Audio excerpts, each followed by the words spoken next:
Hello दोस्तों, आपका मेरे YouTube channel all in one Suraj Sharma में स्वागत है। इस वीडियो में हम ज्योग्राफी का पेपर आरबीएससी ज्योग्राफी जो आज 20 मार्च 2023 को हुआ है क्लास 12th का, उसके बारे में हम बात करेंगे। तो अब आज इसके प्रश्नों को देखते हैं। तो इसमें वस्तुनिष्ठ प्रश्न है, तो इसका आंसर आ गया आर्थिक भूगोल का उपक्षेत्र है, तो इसमें आ जाएगा संसाधन भूगोल। और दूसरा आया जनसंख्या वितरण को प्रभावित करने वाले आर्थिक युग, तो खनिज और नगरीकरण। ठीक है, उसके बाद आगे की ओर चलते हैं। उच्च साक्षरता का स्तर किसका सूचक है? सामाजिक आर्थिक स्तर का सूचक है। उसके बाद नंबर 4 की ओर चलते हैं। मानव विकास की अवधारणा किसने दी? तो पाकिस्तानी अर्थशास्त्री डॉक्टर महबूबुल्लाह ने। ठीक है दोस्तों, उसके बाद फल संस्करण क्या है? भोजन प्रसंस्करण उद्योग। ठीक है, उसके बाद चलते हैं भारतीय नदियों को प्रदूषण का मुख्य स्रोत, तो जैव और जीवाणुविक संशोधकों के द्वारा। ठीक है, उसके बाद 7वां था इंदिरा गांधी नहर की संकल्पना, तो डॉक्टर कंवर सेन द्वारा, इंजीनियर कंवर सेन द्वारा रखी गई थी। ठीक है दोस्तों, उसके बाद 8वां राष्ट्रीय स्तर पर गंगा की सफाई के लिए कौन सा अभियान चलाए? नमामि गंगे, तो ऑप्शन ब इसका राइट होगा। और उसके बाद आता है नवा, कौन सा प्रदूषक स्थान विशिष्ट है? तो ध्वनि प्रदूषण स्थान विशिष्ट है दोस्तों। ठीक है, आगे की ओर चलते हैं। अब आते हैं रिक्त स्थान। प्रश्न नंबर 2, अंगूरों की कृषि को भूमध्य सागरीय कृषि क्षेत्र की विशेषता है। ठीक है जी दोस्तों, सॉरी, खट्टे फलों, खट्टे व रसदार फलों की कृषि भूमध्य सागरीय कृषि की विशेषताएं हैं। परिवहन की क्रांति की 18वीं शताब्दी भाप के इंजन से के आविष्कार के बाद हुई। उसके बाद तालाबों के चारों ओर की विकसित कृषि, तो वृत्ताकार प्रतिरूप पाए जाते हैं। देश की पहली सफल सूती आधुनिक मिल सूती वस्त्र की मुंबई में कावशी डाबर द्वारा स्थापित की गई थी। उसके बाद तीसरा तिलकोत्तरात्मक प्रश्न आते हैं। प्रकृति अवसर प्रदान करती है और मानव उनका उपयोग करता है, तो इसमें पर्यावरण निश्चयवाद की संकल्पना है। उसके बाद यूएनडीपी की फुल फॉर्म बतानी थी, यूनाइटेड नेशन डेवलपमेंट प्रोग्राम, संयुक्त राष्ट्र विकास कार्यक्रम। ठीक है दोस्तों, इसके बाद तीसरे का तीसरा आता है दो प्राथमिक क्रियाओं के, कृषि, पशुपालन, आखेट, भोत है। ठीक है, हरियाली क्या है? तो हरियाली केंद्र सरकार द्वारा प्रवर्तित जल संभर विकास की परियोजना है। ठीक है दोस्तों, आगे की ओर बढ़ते हैं। खंड ब, लघुत्रात्मक प्रश्न, जनसंख्या घनत्व को प्रति वर्ग किलोमीटर में रहने वाले व्यक्तियों की संख्या को जनसंख्या घनत्व कहा जाता है। ठीक है दोस्तों, मानव विकास के उपागम, शिक्षा का प्रसार, संसाधनों तक पहुंच, दीर्घ एवं स्वस्थ जीवन, मनोरंजन है, पर्यटन है, बहुत चीज़ें हैं दोस्तों। ठीक है, तो आपको 2 ही बताने थे। आधुनिक बड़े पैमाने पर होने वाले विनिर्माण उद्योगों की विशेषताएं, कुशलता, यंत्रीकरण, यंत्रों की उपलब्धता, प्रौद्योगिकी, नवाचार, और भी कई हैं, जैसे पूंजी की उपलब्धता, श्रम की उपलब्धता, बहुत चीज़ें हैं। 7वां आता है स्वच्छंद उद्योग क्या है?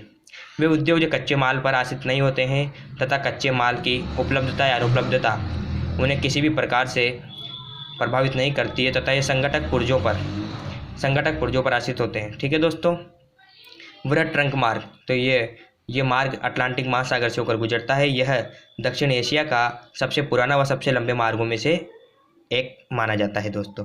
और ये 9वां प्रश्न है, यदि आपको नगरीय विकास मंत्री बनाया जाए, तो ये तो आपको अपने मन से लिखना है, तो आप इसको तो अपने मन से लिख दीजिएगा, नंबर आपको मिल जाएंगे। आगे की ओर चलते हैं। बेटी बचाओ बेटी पढ़ाओ अभियान का प्रमुख उद्देश्य, तो बेटी बचाओ बेटी पढ़ाओ अभियान का प्रमुख उद्देश्य पुरुषों की अपेक्षा, मतलब पुरुषों के साथ साथ स्त्रियों की साक्षरता को बढ़ाना, समाज में स्त्रियों को स्थान दिलाना, बेटियों को सुरक्षा के लिए है दोस्तों। और जबकि बेटियां पढ़ेगी तभी तो देश आगे बढ़ेगा। प्रवास की धाराएं, तो प्रवास की 4 धाराएं होती हैं, ग्रामीण से ग्रामीण, ग्रामीण से नगरीय, नगरीय से नगरीय और नगरीय से ग्रामीण। ठीक है दोस्तों, उसके बाद 12वां आता है गैरिसन नगर, ऐसे नगर जिन्हें सैनिकों व छावनियों के रूप में, सैनिक नगरों व छावनियों के रूप में विकसित किया जाता है, गैरिसन नगर कहलाते हैं। जैव ऊर्जा को संक्षेप में व्याख्या करनी है, तो जैविक उत्पादों से प्राप्त ऊर्जा को जैविक ऊर्जा कहते हैं।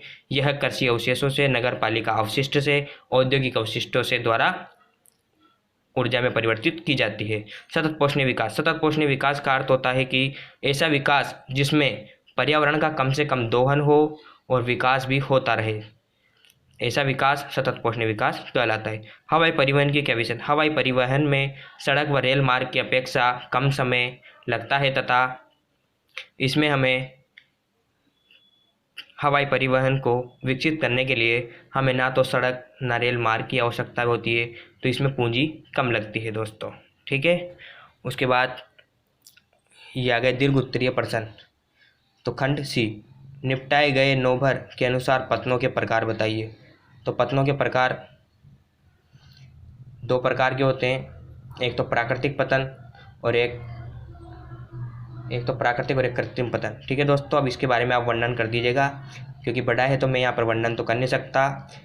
अब उसके बाद 17वां, एक उद्योगपति चीनी उद्योग को गन्ना उत्पादक क्षेत्रों के निकट ही स्थापित करता है, इसका कारण बताएं। तो गन्ना ऐसी फसल है जिसका वजन भारहास वाला कच्चा माल है, तो इसके मतलब उद्योग गन्ने की उत्पादक क्षेत्रों के पास ही लगते हैं ताकि गन्ने में से चीनी अधिक मात्रा में निकले।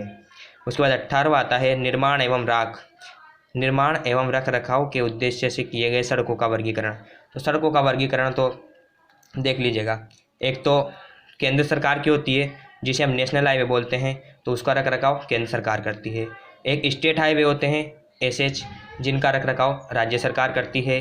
एक जिला सड़कें होती हैं जिनका जिला देखरेख करता है। एक बीआरओ संगठन जो भारतीय सेना के द्वारा बनाई जाती है। ठीक है, उसके बाद 19वां निबंधात्मक प्रश्न आते हैं। पर्यटन के लाभ बताते हुए पर्यटन को प्रभावित कीजिए और इसका व्यापार अथवा व्यापारिक केंद्र क्या होते हैं। तो आप इन दोनों में से कोई सा भी एक कर दीजिएगा और लिख दीजिएगा, तो आपके नंबर आ जाएंगे। आगे चलते हैं, प्रश्न नंबर 20वां, भारत में चावल की कृषि का वर्णन निम्न बिंदु। तो ये बिंदु दिए गए हैं जिनसे आप चावल की कृषि का वर्गीकरण, फसल का परिचय, पहले चावल का आप परिचय दे दीजिएगा, उसका तापमान, उसमें वर्षा, मिट्टी, जिन जिन चीज़ों की जरूरत होती है आप उसका दे दीजिएगा, कब बोई जाती है, कब काटी जाती है, उसमें जलवायु बता दीजिएगा, मतलब मैं बता ही दिया आपको। उत्पादक क्षेत्रों के नाम का वर्णन कर दीजिएगा और उनको दर्शा दीजिएगा। ठीक है दोस्तों, और अथवा में इसका एक और था भारतीय कृषि की 4 समस्याएं। तो आप भारतीय कृषि की 4 समस्याएं भी बता सकते हैं। छोटी जोतों का आकार छोटा, ठीक है, कृषि में मतलब पुरानी तकनीकों का प्रयोग, ऐसे आप बता दीजिएगा। और 21वें में ये मैप है, तो मैप में मुंबई विश्व का मैप है, तो भारत में आता है सिडनी, ऑस्ट्रेलिया, न्यूयॉर्क, अमेरिका में आता है केप टाउन, ये दक्षिण अफ्रीका महाद्वीप में दक्षिण में आता है केप टाउन। ठीक है, और ये प्रश्न नंबर 22वां है जो भारत का नक्शा है। रत्नागिरी महाराष्ट्र, बल्लारी कर्नाटका, दुर्ग छत्तीसगढ़ में आता है और बेलाडीला जो लोहे इसकी की खान है ये भी छत्तीसगढ़ में आती है। तो दोस्तों वीडियो पसंद आई हो तो लाइक कर दीजिएगा, चैनल को सब्सक्राइब कर दीजिएगा। धन्यवाद।